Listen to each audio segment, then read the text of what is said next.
আপনি কার কাছ থেকে দীক্ষা গ্রহণ করবেন, দীক্ষা গ্রহণ কার কাছ থেকে করতে হয় এইটাই লোকে জানে না। যেখানে সেখানে গিয়ে দীক্ষা গ্রহণ করে নেয়, শাস্ত্র দেখে না, শাস্ত্রের সিদ্ধান্ত জানে না, বুঝে না, বুঝার চেষ্টাও করে না।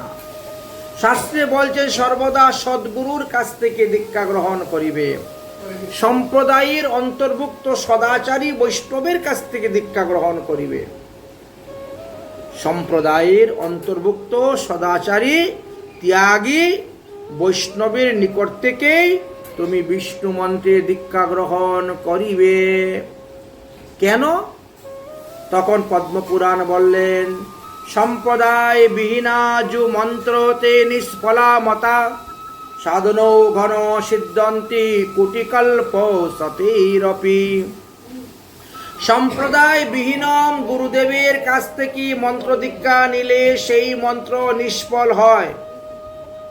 বহু যত্ন করে বারবার জপ করা সত্ত্বেও সেই মন্ত্র সিদ্ধি লাভ হইবে না। বহু সাধনের দ্বারা শতকোটি কল্পেও সেই মন্ত্র কখনো সিদ্ধি লাভ হয় না। এই জন্য সম্প্রদায়ের অন্তর্ভুক্ত সদ্গুরুর নিকট থেকে দীক্ষা গ্রহণ করিতে হয়। এখন সম্প্রদায় কাকে বলে, সম্প্রদায় কত প্রকার এবং কি কি সম্প্রদায় আছে তাও লোকে জানে না। তখন পদ্মপুরাণ বললেন, অত কলু ভবিষ্যন্তি চত্বার সম্প্রদায়িন। এই যে কলিযুগে মাত্র 4টি সম্প্রদায় আছে। কি কি 4টি সম্প্রদায়? বলেন শ্রী ব্রহ্ম রুদ্র সনক বৈষ্ণবা ক্ষিতি পাবনা। বুঝলেন? এই ভুবন পাবন বৈষ্ণব সম্প্রদায় 4টার আবির্ভূত হয়েছে। শ্রী ব্রহ্ম রুদ্র সনক। শ্রী বলতে লক্ষ্মী দেবী, লক্ষ্মী দেবী থেকে রামানুজ সম্প্রদায় প্রবক্ত হয়েছে, তাই তাকে শ্রী সম্প্রদায় বলা হয়। ব্রহ্মা হইতে মাধবাচার্য সম্প্রদায় প্রবর্তন হয়েছে, তাই তাকে ব্রহ্ম সম্প্রদায় বলা হয়। মহাদেব হইতে বিষ্ণু স্বামী সম্প্রদায় বেরিয়েছেন, তাই তাকে রুদ্র সম্প্রদায় বলা হয়। এবং চতুর্শ্বর সনক সনাতন সন্নন্দ সন্নত কুমার, চতুর্শ্বর হইতে নিম্বার্ক সম্প্রদায় বেরিয়েছে, তাই তাকে সনক সম্প্রদায় বলা হইয়া থাকে। এই তো সম্প্রদায় 4টার কথা বলা হয়েছে। এই 4টি সম্প্রদায়ের মধ্যে যে কোনো এক সম্প্রদায়ের শুদ্ধ সদাচার সম্পন্ন বৈষ্ণবের নিকট থেকে আপনি দীক্ষা গ্রহণ করতে পারেন, কিন্তু অবৈষ্ণবের নিকট থেকে কখনো দীক্ষা গ্রহণ করবেন না। নারদ পুরাণে লেখা আছে, ও বৈষ্ণব অপি দৃষ্টেন মন্ত্রেণ নিরয়ং ব্রজেত পুনশ্চ বিধানাম সমজ্ঞ গাহনেয়দ বৈষ্ণবাদি গুরু। অবৈষ্ণবের নিকট থেকে বিষ্ণু মন্ত্র গ্রহণ করিলে কোনো লাভ হয় না, বরং দীক্ষা নেওয়া সত্ত্বেও তোমাকে নরকে যেতে হইবে। যে সমস্ত লোকগণ অধিকৃত ব্যক্তি অবৈষ্ণবের কাছ থেকে দীক্ষা নিয়েছেন, তারা দীক্ষা নেওয়া সত্ত্বেও নরকে যাইবে। এটা আমার কথা নয়, নারদ পঞ্চরাত্রের কথা। নারদ পঞ্চরাত্রে বলছেন, অবৈষ্ণব উপদেষ্টান মন্ত্রেণ নিরয়ং, নিরমান নরক, নিরয়ং ব্রজে পুনশ্চ বিধানতা কাম্যম সাদিভ্য বৈষ্ণবদ গুরু। যদি ভুলবশত কেউ অবৈষ্ণবের নিকট থেকে দীক্ষা গ্রহণ করেছ, তাহলে পুনরায় আবার বৈষ্ণব গুরুর থেকে দীক্ষা গ্রহণ করে তোমরা সাধন ভজন শুরু করে দাও, তবেই কি তোমাদের মঙ্গল, তোমাদের কল্যাণ হইবে। তাই সূর্যকুণ্ডের সিদ্ধ বাবার তাহা প্রমাণ আছে, সূর্যকুণ্ডের সিদ্ধ বাবার। তারপরে গৌরকিশোর শিরোমণি দাস বাবাজি মহারাজের জীবনী কথা আছে। এইভাবে অনেক অনেক লোকের জীবনী কথা দৃষ্টান্ত শাস্ত্রে দেওয়া আছে যে তারা পুনরায় আবার দীক্ষা গ্রহণ করেছিলেন, বুঝেছেন? তাই যে সমস্ত লোকগণ অবৈষ্ণবের নিকট থেকে দীক্ষা নিয়ে বসে আছেন, তাদের কর্তব্য পুনরায় সম্প্রদায়ের অন্তর্ভুক্ত সদাচার সম্পূর্ণ সদ্গুরুর কাছ থেকে দীক্ষা গ্রহণ করে আবার সাধন ভজন করতে। এতদ ভিন্ন তাদের আর কোনো উপায় নাই। এবার বললেন যে বৈষ্ণবের কাছ থেকে দীক্ষা গ্রহণ করতে হবে। তাহলে বৈষ্ণবকে, বৈষ্ণব কাকে বলা হয়? সম্প্রদায়ের অন্তর্ভুক্ত বৈষ্ণবের কাছ থেকে দীক্ষা নিতে হবে, তাহলে বৈষ্ণবকে? এই প্রশ্নের উত্তর ব্রহ্মবৈবর্ত পুরাণের প্রকৃতি খণ্ডের 10ম অধ্যায়ের 51 নম্বর শ্লোকেতে দিয়ে গিয়েছেন।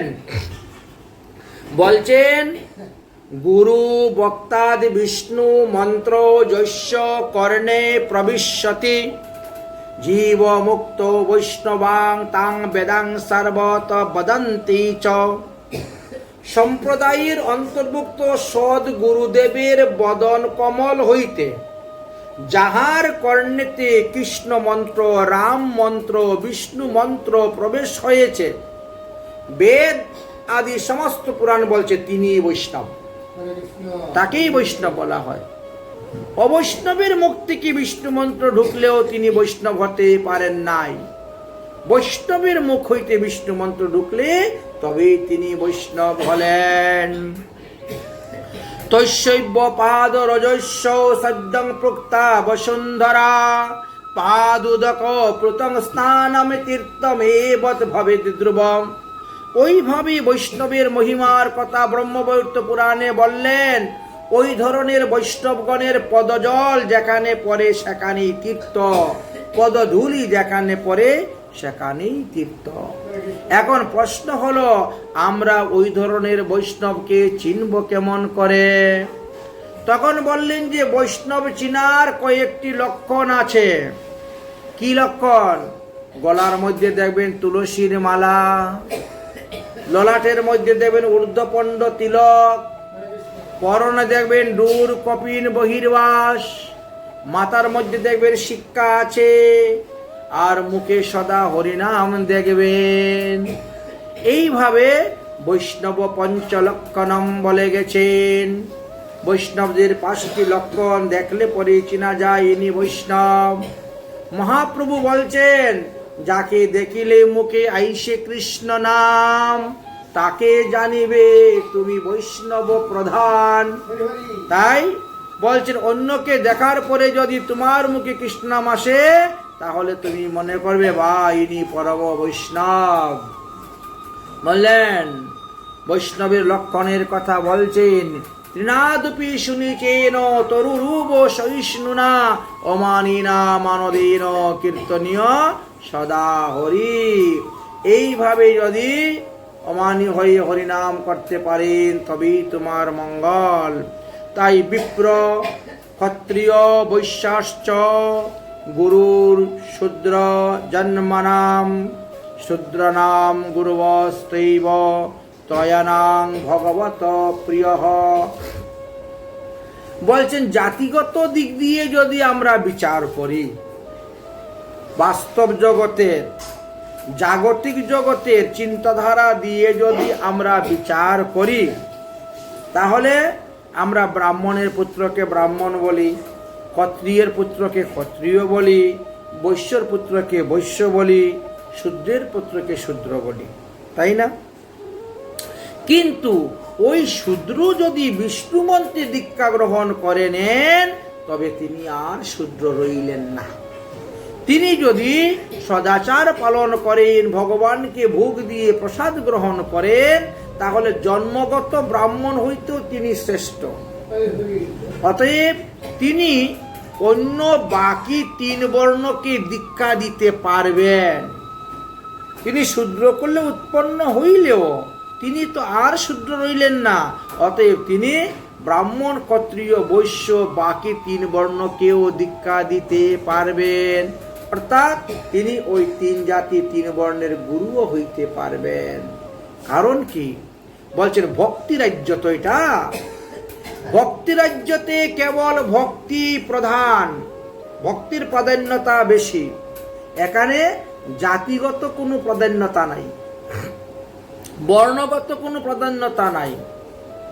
যেমন শ্রী নরোত্তম দাস ঠাকুর মহাশয়ের কথা বা শ্রীল শট কৃপাচার্যের কথা পাওয়া যায়। তারা শূদ্রকুলে উৎপন্ন হওয়া সত্ত্বেও বিষ্ণু মন্ত্রে দীক্ষা গ্রহণ করার পর তারা ব্রাহ্মণদেরকে দীক্ষা দিয়েছিলেন। যেমন শটকোপাচার্য, তিনি রামানুজ সম্প্রদায়ের প্রধান সন্তান শ্রী যমুনা আচার্যকে দীক্ষা দিয়েছিলেন। ঠিক তেমনি ভাবে ব্রহ্ম মাধবাচার্য গৌরীয় সম্প্রদায়ের মধ্যে নরোত্তম দাস ঠাকুর মহাশয়ের নাম পাওয়া যায়। তিনিও তো শূদ্র কায়স্থ পরিবারে জন্মগ্রহণ করেছিলেন, কিন্তু তিনিও দীক্ষা গ্রহণ করার পর রামকৃষ্ণ আচার্য, গঙ্গা নারায়ণ চক্রবর্তী আদি বহু ব্রাহ্মণ সন্তানকে তিনি দীক্ষা দিয়েছেন। অনেক ভট্টাচার্য, অনেক গোসাইরা তিনার কাছ থেকে দীক্ষা গ্রহণ করেছিলেন।